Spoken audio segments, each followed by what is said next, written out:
भन्छु रुन मन लाग्छ, रोएर देखाउँ भने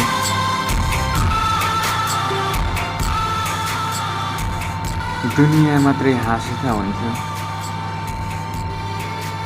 आफ्नै जिन्दगी पनि हाँसोको पात्र बन्छ। बाहिर जति हाँसेको छु नि साथी,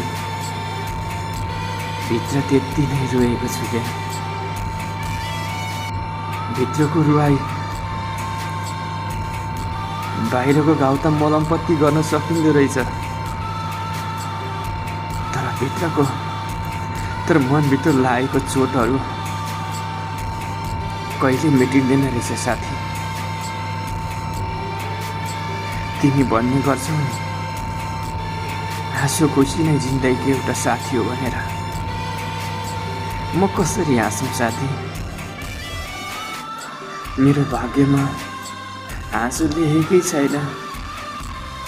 हरेक पल हाँसोमा डुबेको छ। तिमी सुखमा खुसी हुन चाहनुपर्छ भन्छौ। मेरो जीवनमा दुःखै दुःख लेखेको छ। अनि म कसरी मेटाउँ साथी? यो मेरो भाग्यको रेखा कहिले पनि मेटिँदैन। बस यो संसारबाट टाढा भएको दिन मात्रै मेरो सम्पूर्ण कुरा खुसी हुन्छ होला। अनि मेरो आफन्त अनि मेरो सबै आफ्नो मान्छेहरू पनि साँच्चै खुसी हुन्छ होला साथी। I miss you.